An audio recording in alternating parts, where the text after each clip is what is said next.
Welcome back to Satyasai English Medium High School after a long gap. So 9th class వాళ్ళందరికీ ఏం చేసాము, రీసెంట్గా 10th క్లాస్లో 10th క్లాస్కి ప్రమోషన్ ఇచ్చేసాం. ఈరోజు మనం ఫస్ట్ లెసన్ స్టార్ట్ చేయబోతున్నాం. ఎన్ని లెసన్లు ఉన్నాయి మనము సిలబస్లో? 8 లెసన్స్ ఉన్నాయి. 4 ఫిజిక్స్ నుంచి 4 కెమిస్ట్రీ నుంచి. ఫస్ట్ లెసన్ ఇది కెమిస్ట్రీకి సంబంధించి. లెసన్ పేరు chemical reactions and equations.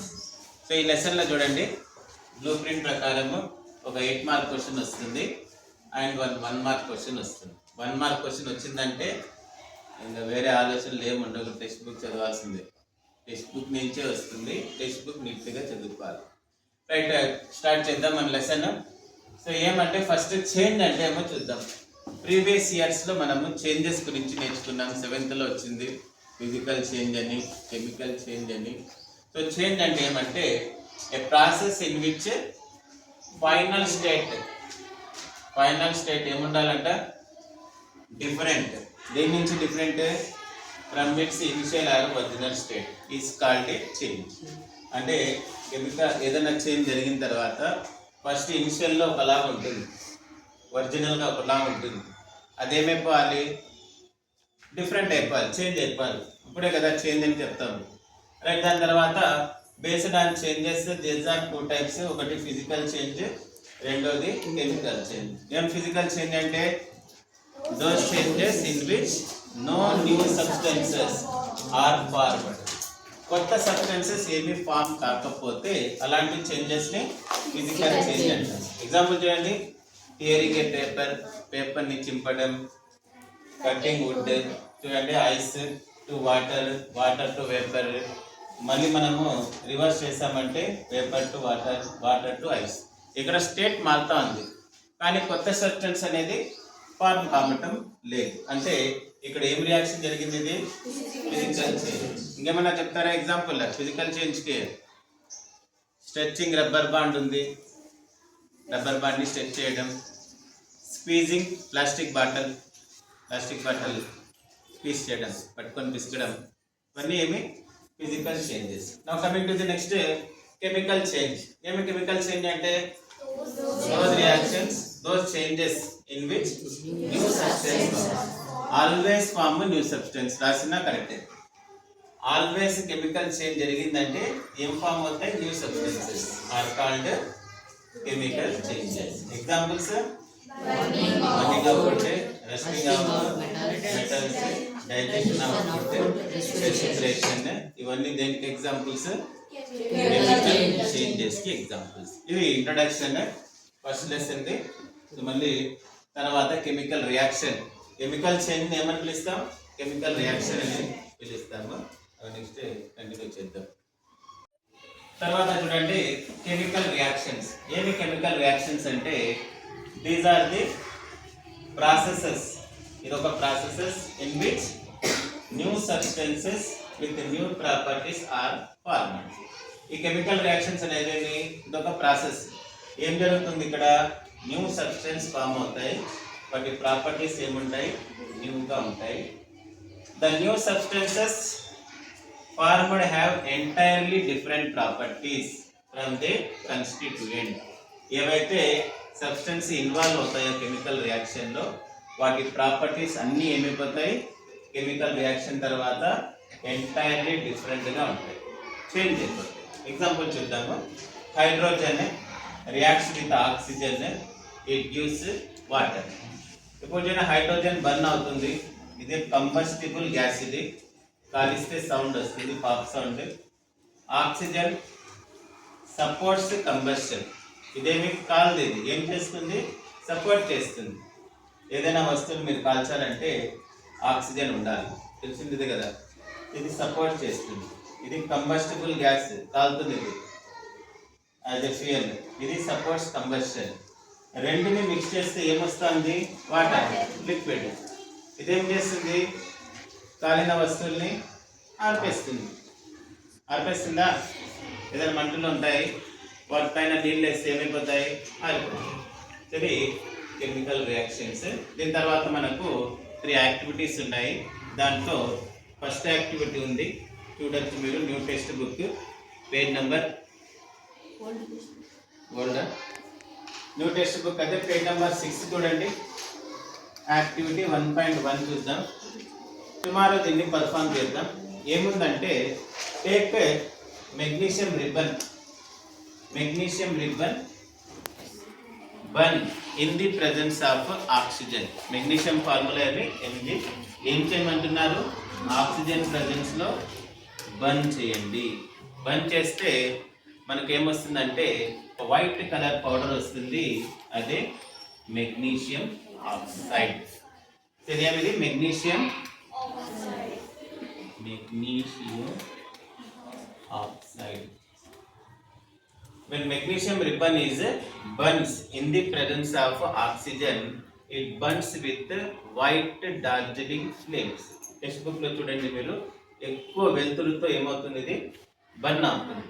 And it gives a white colour substance called magnesium oxide. Balancing లేదు, ఇది బ్యాలెన్స్ చేసుకుందాం. 9th క్లాస్లోనే నేర్చుకుందాం మనం. Law of conservation of mass ఏం చెప్తుంది? The mass of reactants is equal to mass of products. అంటే chemical reaction జరిగినా కానీ రియాక్టెంట్ మాస్లో ప్రోడక్ట్ మాస్లో ఎటువంటి చేంజెస్ అనేది ఉండదు, వాటి మాస్ సేమ్ ఉంటుంది. దానికోసం మనం ఏం చేయాలి? Law of conservation mass satisfy చేయాలి కాబట్టి దీన్ని బ్యాలెన్స్ చేయాలి. బ్యాలెన్సింగ్ టాపిక్ నెక్స్ట్ వస్తుంది, నేర్చుకుందాం. ఏమన్నా దీంట్లో అబ్జర్వేషన్ ఏమి? బంద్ చేస్తే వైట్ డార్జిలింగ్ ఫ్లేమ్ వస్తుంది, చాలా ఎక్కువ వెలుతురు వస్తుంది. మనం చూద్దాం దాని గురించి. తర్వాత వైట్ కలర్ పౌడర్ వస్తుంది. ఆ వైట్ కలర్ పౌడర్ ఏమి? Magnesium oxide. దీని తర్వాత ఉంది సెకండ్ యాక్టివిటీ ఉంది పేజ్ నెంబర్ 8లో, యాక్టివిటీ 1.2. ఏం చేయమంటున్నారు? ఒకరైనా చదవండి ఒకసారి. చదువు లిఖిత. టెక్స్ట్ బుక్ లేదా?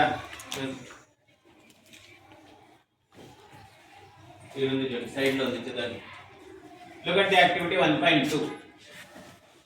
Take lead nitrate solution. Lead nitrate formula చూడండి, PbNO3 twice. Solution. Okay. Take lead nitrate solution in a test tube.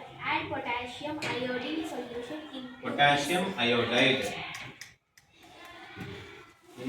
చదివేది మర్చిపోయినావా? What do you observe? Okay, చూడండి ఇక్కడ. సో ఒక టెస్ట్ ట్యూబ్ తీసుకోవాలి. టెస్ట్ ట్యూబ్లో ఏం చేయాలి? లెడ్ నైట్రేట్ సాల్ట్ లాగా ఉంటుంది చూడడానికి, అది వేసుకొని నీళ్ళు వేసి డిజాల్వ్ చేయాలి. ఏదైనా సబ్స్టెన్స్లోకి నీళ్ళు వేసి డిజాల్వ్ చేస్తే ఆ సొల్యూషన్ ఏమంటాం? ఆక్వస్ సొల్యూషన్ అంటాం. వాటి నీళ్ళలో నీళ్ళు వేస్తే అదే ఆక్వస్ కాదు, అది నీళ్ళే. నీళ్ళు అనేది ఏమి? లిక్విడ్. ఓకేనా? వాటర్ అనేది లిక్విడ్. వాటర్లోకి వేరే సబ్స్టెన్స్ వేసి డిజాల్వ్ చేస్తే ఆ సొల్యూషన్స్ని ఏమని పిలుస్తాము?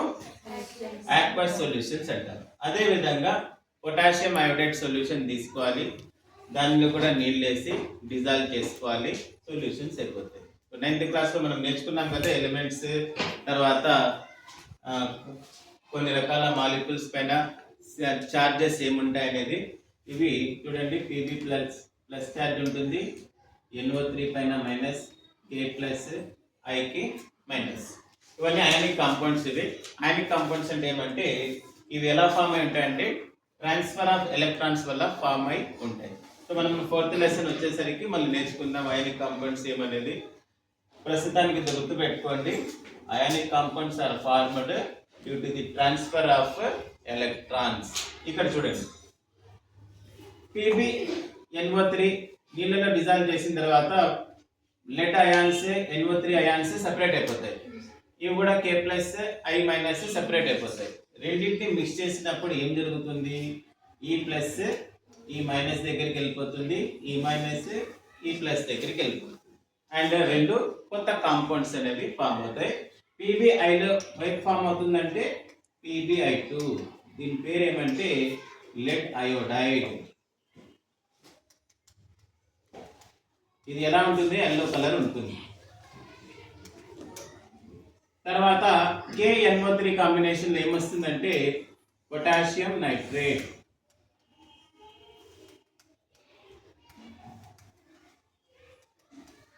Potassium nitrate. బ్యాలెన్సింగ్ ఇప్పుడు చేయటం లేదు, అది నెక్స్ట్ టాపిక్లో మనం చెప్పుకుందాము. సో లెడ్ నైట్రేట్ సొల్యూషన్లోకి పొటాషియం అయోడైడ్ సొల్యూషన్ని మిక్స్ చేస్తే ఒక ఎల్లో కలర్ ప్రెసిపిటేట్ అనేది ఫామ్ అవుతుంది. ప్రెసిపిటేట్ అంటే ఏమంటే అన్డిజాల్వ్ సబ్స్టెన్స్. ఇక్కడ ఇండిజాల్వ్ సబ్స్టెన్స్ అనేది ఫామ్ అవుతుంది, దాన్నే ప్రెసిపిటేట్ అంటాం. అది ఏమంటే లెడ్ అయోడైడ్. ఇంకొకటి సొల్యూషన్ అనేది ఫామ్ అవుతుంది యాక్వస్ ఫామ్లో, అది పొటాషియం నైట్రేట్. ఇక్కడ ఏం గమనించారు, ఫస్ట్ దాంట్లో ఏం గమనించారు, లైటింగ్ వచ్చింది, హీట్ వస్తుంది. లైట్ వస్తే హీట్ కూడా వస్తుంది. కెమికల్ రియాక్షన్లో లార్జ్ అమౌంట్ హీట్ వచ్చింది. ఈ రియాక్షన్లో ఏం గమనించారు, ఎల్లో కలర్ ప్రెసిపిటేట్ వచ్చింది, అంటే ప్రెసిపిటేషన్ రియాక్షన్ జరిగింది ఇక్కడ. తర్వాత యాక్టివిటీ 1.3 చూద్దాం. 1.3 ఏముందంటే, ఒక కోనికల్ ఫ్లాస్క్ అంట తీసుకోండి. ఇది కూడా 8th పేజ్లో ఉంటుంది. ఇది కోనికల్ ఫ్లాస్క్ మన ల్యాబ్లో ఉంటాయి. దీంట్లోకి హెచ్సిఎల్ యాసిడ్ అంట తీసుకోండి. ఏం యాసిడ్? HCl acid. దీంట్లో కొన్ని జింక్ గ్రాన్యువల్స్ వేయండి. గ్రాన్యువల్స్ అంటే పీసెస్, జింక్ పీసెస్ వేయండి. తర్వాత ఇదే యాక్టివిటీ మళ్ళీ రిపీట్ చేయండి. జింక్ పీసెస్ అట్లే వేయండి, యాసిడ్ మార్చండి, సల్ఫ్యూరిక్ యాసిడ్ వేయండి. What do you observe? We observe that a gas is evolved. ఇక్కడ యాసిడ్లోకి జింక్ వేస్తే ఏమొస్తుంది, ఇక్కడ ఒక గ్యాస్ అనేది వస్తుంది. Test the gas with burning matchstick. ఈ గ్యాస్ని బర్నింగ్ మ్యాస్టిక్తో టెస్ట్ చేయండి. We observe that it burns with pop sound. ఈ గ్యాస్ ఏమవుతుంది, పాప్ సౌండ్ చేస్తూ బర్న్ అవుతుంది, టప్పని బర్న్ అవుతుంది. One and only gas which burns with pop sound is hydrogen gas. ఏ గ్యాస్ అలా బర్న్ అవుతుంది, ఓన్లీ హైడ్రోజన్ గ్యాస్ బర్న్ అవుతుంది. రియాక్షన్ ఏం జరుగుతుందో చూద్దాం. జింక్లోకి ఏమేసాము, హైడ్రోక్లోరిక్ యాసిడ్లోకి జింక్ వేసాము. ఏమొచ్చేసింది మనకు, హైడ్రోజన్ గ్యాస్ వచ్చింది. ఎలా కన్ఫర్మ్ అయింది, బర్న్ చేసాము, అది బర్న్ అయింది, పాప్ సౌండ్ చేస్తూ బర్న్ అయింది. ఇంక ఏం మిగిలింది ఇక్కడ, ZnCl. ZnClలో ఏం సాల్ట్ వస్తుందంటే జింక్ క్లోరైడ్. తర్వాత సల్ఫ్యూరిక్ యాసిడ్ వేద్దాం. సల్ఫ్యూరిక్ యాసిడ్ ఫార్ములా ఏమి, H2SO4. వచ్చేదేమి సేమ్ గ్యాస్, H2 వస్తుంది. ఇంకేం మిగిలింది, జింక్ సల్ఫేట్. 9th లో నేర్చుకున్నాం కదా, SO4 అంటే సల్ఫేట్, CO3 అంటే కార్బోనేట్, NO3 అంటే nitrate, zinc sulphate. Zinc sulphate formula ZnSO4. ఇది యాక్టివిటీ 1.3. దీంట్లో ఏం గమనించారు, ఈ యాక్టివిటీలో ఏమొస్తుంది ముఖ్యంగా, హీట్. అది బాటమ్ని టచ్ చేస్తే హీట్గా ఉంటుంది, అంటే వేడి కూడా వస్తుంది, దాంతోపాటు గ్యాస్ కూడా వస్తుంది. అంటే కెమికల్ రియాక్షన్ జరిగిందని చెప్పడానికి ఒకటి గ్యాస్ రిలీజ్ అవ్వచ్చు, రెండవది హీట్ రిలీజ్ అవ్వచ్చు, మూడవది ప్రెసిపిటేట్స్ ఫామ్ అవ్వచ్చు, ఓకేనా, నాలుగవది కలర్ చేంజ్ అవ్వచ్చు. ఇవన్నీ ఏమి, కెమికల్ రియాక్షన్ జరిగిందని కన్ఫర్మేషన్, ఓకేనా.